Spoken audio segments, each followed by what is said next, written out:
A massive Israeli strike has targeted the Syrian Defense Ministry in the capital, Damascus. Here's the moment of explosion that sent smoke billowing into the sky.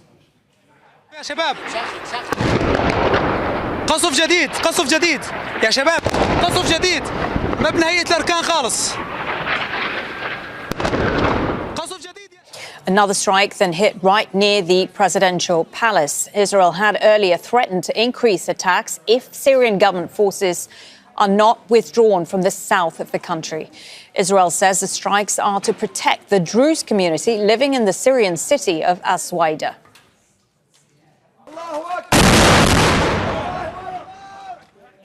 In As-Suwaida, the Syrian Defense Ministry says its troops are responding to attacks by armed groups. It says army forces are there to stop the violence between Druze fighters and other groups, which began on Friday. But despite a ceasefire following negotiations with community leaders, violence has restarted, this time between the armed groups and Syrian government troops. Meanwhile, Druze groups from Israel and the occupied Golan Heights have blocked roads in protest against the violence in As-Suwaida. A large group also forced its way under the wire fence, which separates the Israeli-occupied Golan Heights from Syria. The protesters are calling on the Israeli government and the international community to intervene and stop the violence in southern Syria. In a moment, we'll hear from Noor Odeh. She's in Amman on what the Israeli government has been saying about the latest strikes. But first, let's speak to Zaina Khoda. She's in Damascus. First, Zaina, you were standing in position just when those latest strikes took place. Just talk us through exactly what happened. Yes, we watched those strikes come in, one after another, in the heart of the Syrian capital, Damascus. Behind me, the Umayyad Square. Those strikes targeting the building of Syria's defense ministry. So strike after strike, it caused panic in the capital. Israeli warplanes were flying. You could see them in the skies of Damascus. Now, no doubt, this is a significant escalation. There was also a strike near the presidential palace in the Syrian capital. So this is the Israeli leadership giving a very, very direct message to Syria's new authorities that they will intensify such strikes, they will escalate such strikes if the government does not withdraw its troops from southern Syria. We heard the Israeli defense minister say this quite a few times in the past 24 hours. He wants a demilitarized zone in that area, and he wants, in his words, to protect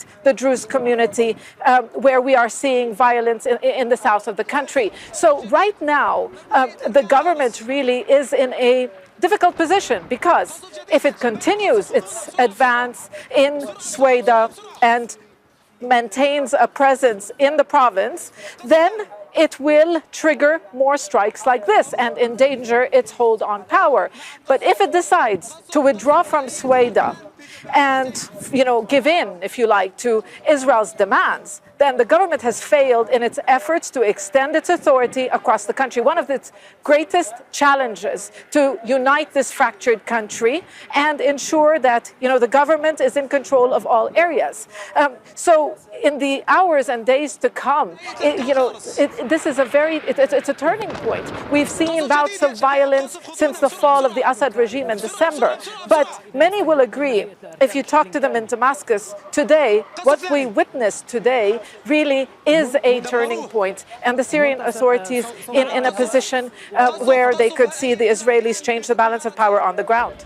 And Zaina, I wonder if you could remind us of how we got to the level of escalation we're seeing today, because this time yesterday we were talking about a ceasefire in As-Suwaida between the government and the groups there. So talk us through exactly what happened since then. قصف جديد يا شباب قصف Well, since the fall of the regime of Bashar al-Assad, we've seen bouts of violence in southern Syria. Sweda, the province of Sweda in the south of the country, this is a majority Druze province. They enjoyed, a level of autonomy, if you like, and they were in charge of security in the area. Now, the Druze are divided. They are not united in their dealings with the new authorities in Damascus. You have Druze groups that are ready to deal with the state, who want to see the state extend its authorities. Of course, they have some concerns. But then you have other Druze groups like Sheikh al-Hajri, who are demanding international protection, who are rejecting the presence of the government in the area, and who are putting up armed resistance. Now, in the past rounds of violence, it ended with negotiated settlements, and the government had agreed to pull out and to give the Druze fighters some level of autonomy. This time around, they have managed to secure much of Sweda city. And, this advance really coincided with these strikes. So Israel is really giving that message to the government to pull back. If indeed the government pushes in, they're going to have to reach some sort of local agreement with the people of this area.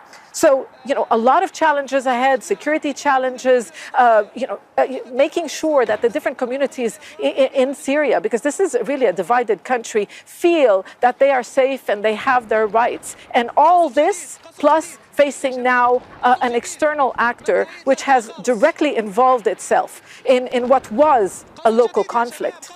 And Zaina, have we heard anything from the Syrian government over the course of the last few hours? Because we've had these strikes on the army headquarters. We've had these strikes on the presidential palace in Damascus. What options are actually available to the al-Shara leadership right now?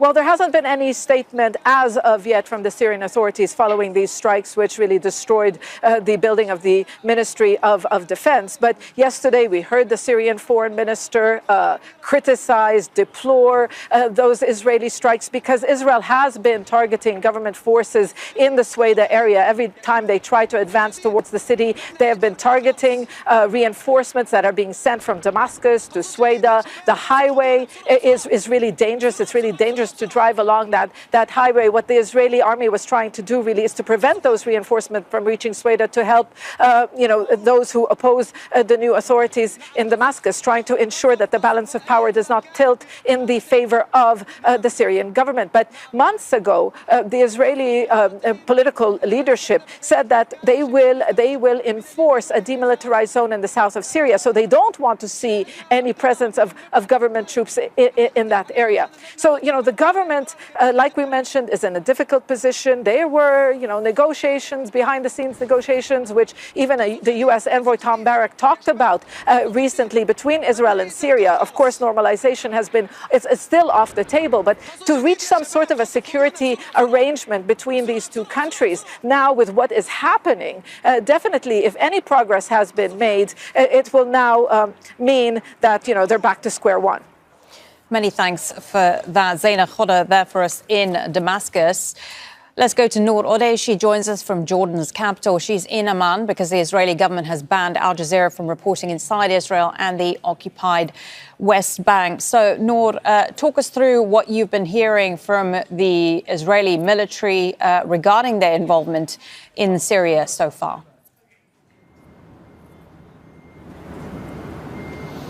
Well, Malin, let's start with the latest. The Israeli military chief of staff has reported to instruct the Air Force to move more fighter jets, more drones to the Syrian front, and to allocate more manpower from the military to that front, even if it's at the cost of other fronts on which Israel is waging war. That means that Israel now considers this an immediate priority. We've been hearing from the Israeli Prime Minister, who addressed Druze Israelis, who his constituents who serve in the Israeli army. That's, of course, not all of the Druze community, but certainly a sizable portion of it. He asked them not to get involved, not to breach the borders, and that Israel, its army and its Air Force, have this covered. They will fulfill their promise of protecting the Druze of Syria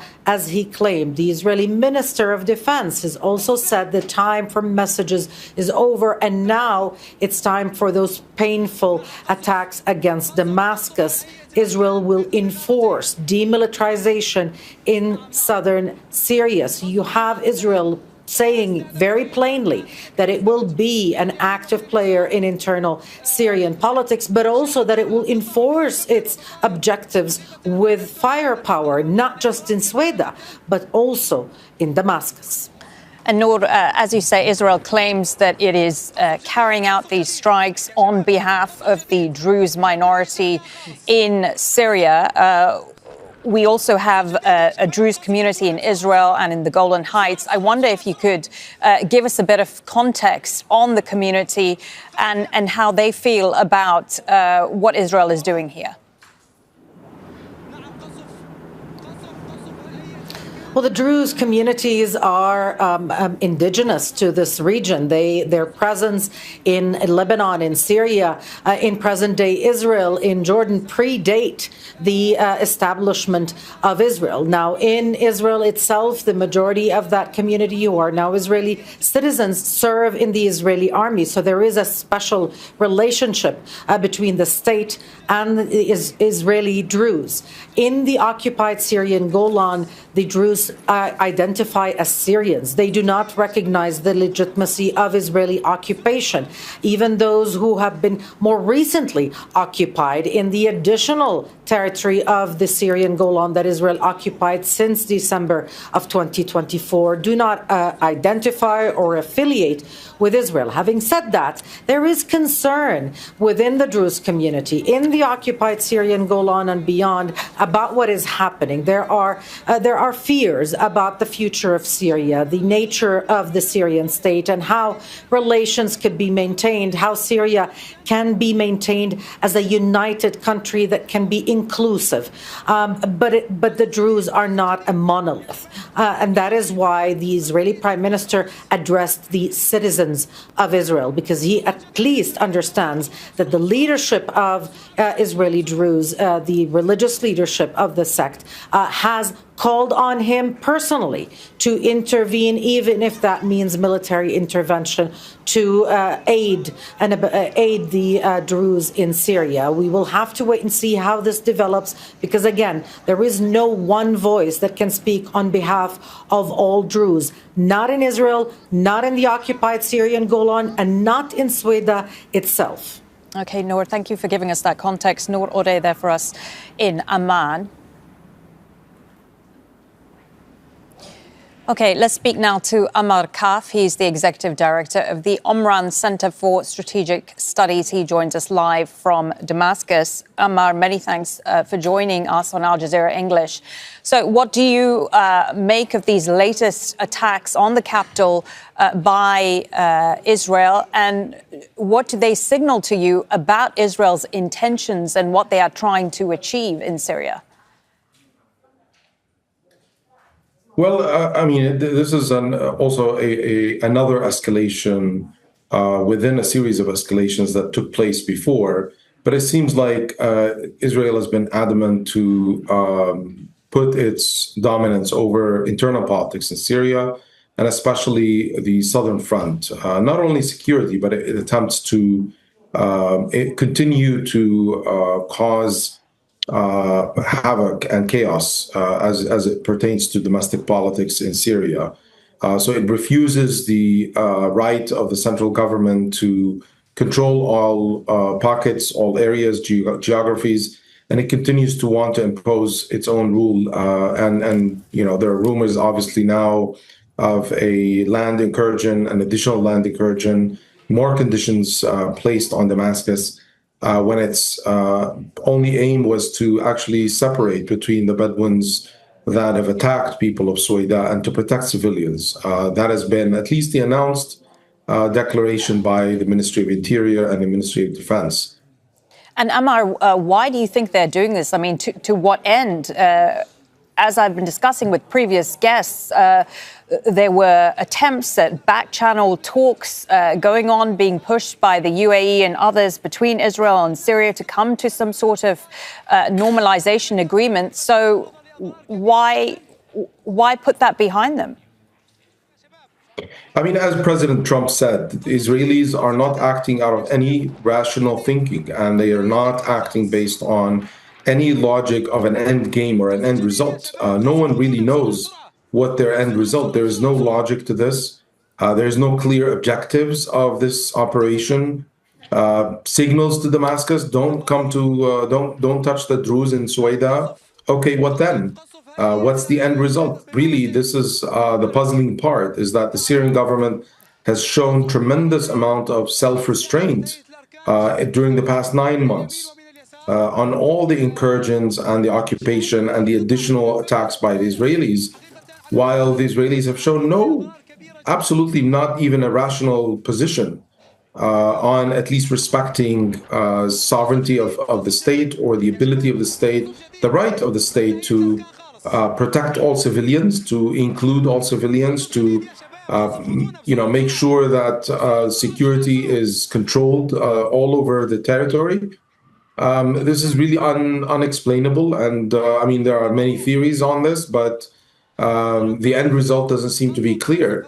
The same like all of their, adventurous wars in the region had no specific objective or an end result to it.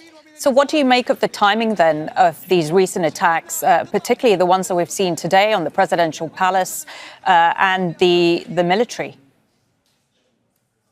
I mean, it's a clear message to the Syrian government that the Israelis are not going to be silent. The Israelis will not allow the Syrian government to spread and dominate its, hegemony, its authority all over the territory. Unfortunately, this is a message to, the local groups that supposedly that Israel is going to be behind you. Unfortunately, we all know history, whether it's the Israelis or others, they on the long term, they won't back local groups. And so there are certain groups in Suwaida who are being lured to believe that the Israelis will come to, quote, protect them, while their best guarantee for stability is with the general population of Syria, is about inclusivity, is about participatory structures that we hope to establish. We are still in the early stages in Syria, but this requires all Syrians to come together and create this pact, and to continue to rely on a foreign government to come in and destroy public properties and destroy safety and security is something that's unexplainable at best.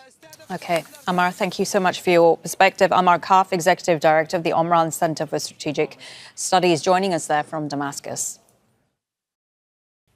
Make sure to subscribe to our channel to get the latest news from Al Jazeera.